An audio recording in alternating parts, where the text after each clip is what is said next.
Hi friends, आज हम एक नए विषय के साथ आपके साथ आए हैं। हम आज बात करने वाले हैं कि क्या देश में जब भी राजनीतिक पार्टियों के विचार विमर्श होते हैं तो हमारा टारगेट केवल पाकिस्तान ही क्यों रहता है। किसी ज़माने में पाकिस्तान से हमारी तुलना होती थी तो एक ये मैसेज जाता था कि चलिए ठीक है, हमारी गवर्नमेंट कुछ अच्छा कर रही है बजाय उनके। लेकिन आज जब वो भीख मांग रहे हैं और हम दान करते फिर रहे हैं तो फिर हमारी उनकी तुलना किस हिसाब से हो रही है। आज हमें अपनी तुलना चाइना से करनी चाहिए, अमेरिका से करनी चाहिए, जापान से करनी चाहिए। आज भी हमारा टारगेट पाकिस्तान, बांग्लादेश, श्रीलंका क्यों है। एक चीज़ वो होती है कि हम यहाँ पे हैं, अगला व्यक्ति यहाँ पे है। अगर आगे बढ़ना है तो हमें इसको देखना पड़ेगा, हमें इसके हिसाब से चलना है। अगर हम अपने नीचे वाले को दिखाते हैं तो इसका मतलब है कि हम अपना आज भी नीचे ही जा रहे हैं। क्या गुमराह तो नहीं हो रहे हैं कि डेवलप हुआ तो कुछ नहीं है। आज भी हम उतने के उतने पे ही हैं, लेकिन बशर्ते ये है कि कुछ रिपोर्ट्स और प्रोपेगेंडा ये बताते हैं कि चाइना की मदद से पाकिस्तान जी रहा है और पाकिस्तान में भूखमरी की स्थिति है, वो भीख मांगने के कगार पे है। इसमें हमारी डिप्लोमेसी कहाँ पे है, क्या कर रही है, मैं नहीं जानता हूँ। लेकिन मैं केवल इतना जानता हूँ कि अगर हमारे हर चीज़ पे केवल और केवल पाकिस्तान है तो समस्या हमारे भी दिमाग में है, हमारी पॉलिसी में है, हमारी गवर्नमेंट में है, हमारे माइंड के स्क्रिप्ट में है। अरे यार, जो कुत्ता मर गया उसके चक्कर में क्यों परेशान। आगे बढ़ते हैं ना। अब चाइना से टक्कर लेनी है तो चाइना के बारे में बात करें। चाइना की पॉलिसी हमारे प्रति कैसी है, हमारी पॉलिसी चाइना के प्रति कैसी है। वो बात अलग है कि हमें पाकिस्तान को भी काउंटर करना है और देखते रहना है, क्योंकि वो भी तो आस्तीन का सांप ही है और किसी न किसी दिन पलटवार करेगा। ये बात मैं जानता हूँ। लेकिन जब तुलना की बात आएगी तो अब हमें एशिया के क्षेत्र में अगर किसी से तुलना करनी है तो वो चाइना से करनी है, और पूरे वर्ल्ड में करनी है तो फिर रसिया से और इंग्लैंड से करनी है।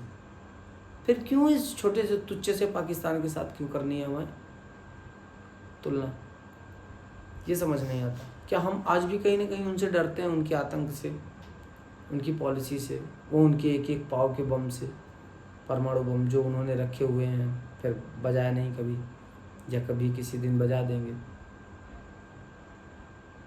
हमें अपनी पॉलिसी सुधारनी है mister Modi ji, the prime minister of India. हमें केवल और केवल अपनी स्थिति इस तरह से सुदृढ़ करनी है, तब हमें समझ में आए कि हम अपना टारगेट चेंज कर रहे हैं। पिछले 5 साल 10 साल तो 5 साल हमने पाकिस्तान को दिए, 14 से 19 हम केवल उनको गाली देने में बिता चुके हैं। हमें अच्छा लगा, हमें ये लगा कि हमारा राष्ट्रवाद चरम स्थिति पे है। ठीक है, कोई दिक्कत नहीं, 5 साल आपने उनको दिए, 5 साल आपने देश को दिया, कश्मीर को दिया, 3 तलाक को दिया, राम मंदिर को दिया, ये सारी चीज़ें थी, चलिए ये भी। अब फिर पाकिस्तान अगर 24 में है तो समस्या ये है, अब 24 में चाइना होना चाहिए था, पाकिस्तान नहीं। 24 में यूएसए होना चाहिए था, जापान होना चाहिए था, रशिया होना चाहिए था। हमारा टारगेट कि अब इनकी इकोनॉमी छूनी है, इनकी टेक्नोलॉजी छूनी है, इनका एजुकेशन सिस्टम छूना है, इनकी पॉलिसी को देखना है, वो किस तरह से हमारे साथ रिएक्ट करते हैं। हमारी पॉलिसी तो ये होनी चाहिए। लेकिन आज भी हम पाकिस्तान पे ही अटके हैं। जहाँ पे भी हमारी बात होगी तो बताते हैं कि पड़ोसी पाकिस्तान तो भीख मांग रहा है, उससे तो हम बहुत अच्छे हैं। तो यार, उसके पास पैसे कितने हैं, उसके पास प्रॉपर्टी कितनी है, उसके पास ज़मीन कितनी है और उसके पास पॉपुलेशन कितनी है। उन सब चीज़ों में आप बड़े हो। उनके यहाँ लोकतंत्र कितने दिन का आता है, वो रिश्तेदार की तरह आता है, 2 दिन 4 दिन, उसके बाद फिर चला जाता है, फिर सैनिक तानाशाही। आपके यहाँ से तो शुरू से लेके अंत तक है, अभी तक तो है। आप उनसे अपना कंपैरिजन किस हिसाब से करते हो। लोकतंत्र आपके यहाँ, सैनिक शासन उनके यहाँ, सेना आज भी वहाँ पे सर गवर्नमेंट चलाती है। उनके पास स्किल और डेवलपमेंट नहीं है। आपने अपने परमाणु खुद बनाए, वो तो दूसरों से खरीद के लाते हैं, और इसी चक्कर में उन्होंने अपना पूरा पैसा बर्बाद कर दिया। आप कंपैरिजन किससे कर रहे हो यार। आप साक्षात आदमी हो और कुत्ते से कंपैरिजन करते हो। करना है तो चाइना से करो, यूएसए से करो। किसके चक्कर में हम अपना समय बर्बाद कर रहे हैं?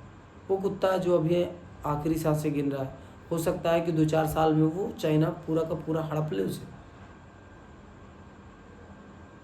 लेकिन आप, हमारी डिप्लोमेसी, हमारे देश के लोग, हमारे देश के पॉलिटिशियंस, उन्हें सबको ये सोचना चाहिए कि पाकिस्तान अब वेंटिलेटर पे है, वो ख़त्म हो चुका, उसके साथ कंपैरिजन करना ही नहीं है। और उसके साथ कंपैरिजन करने का मतलब है कि अब हमारे पास कुछ बचा ही नहीं है, ना बात करने को, ना बोलने को, ना हमारी डिप्लोमेसी में है, ना हमारे पॉलिटिशियन है, कुछ भी नहीं है हमारे पास। अगर हम उसकी बात करते हैं तो अब हमें चाइना से टक्कर लेनी है। कोई भिड़ंत नहीं करना, कोई झगड़ा नहीं करना, लेकिन वो किस तरह से अपना मार्केट में सामान बेचते हैं, हमारे मार्केट में सामान बेचते हैं, डिप्लोमेसी उनकी क्या है, रणनीति क्या है पूरे विश्व के साथ, हमारे साथ, हमें ये सब चीज़ें कैप्चर करनी है। कोई भी बात होती है, कोई भी मुद्दा होता है, सबसे पहले पाकिस्तान आ जाता है। मेरे समझ में नहीं आता यार कि देश को आगे बढ़ाना है तो फिर उस टुच्चे की बात करते ही क्यों? अगर देश को आगे नहीं बढ़ाना है तो फिर ठीक है, लेके बैठो ढोल मंजीरा हारमोनियम, उसका नाम लेके गालियाँ दो, फिर बजाते रहो। भाई मरे कुत्ते को लात मारने से बेहतर है कि हम आगे चलते हैं, कुछ और अच्छा काम करते हैं, किसी और को देखते हैं। हम अमेरिका की बराबरी करें, चलेंगे उसी की राह पे। समस्याएं क्या है? समस्याएं केवल ये हैं कि हमें केवल और केवल पाकिस्तान में दुश्मनी दिखती है, चाइना में दिखता ही नहीं कुछ। चाइना उससे बड़ा हरामी है, उससे हमें निपटना है, उसकी रणनीति समझनी है, उसके हिसाब से उसे आईना दिखाना है। तो अब हमारा 24 में टारगेट वो होना चाहिए, ना कि पाकिस्तान। आपकी क्या राय है? आप ज़रूर बताइएगा मुझे। मेरी राय ये थी, मैंने आपको बता दिया। धन्यवाद।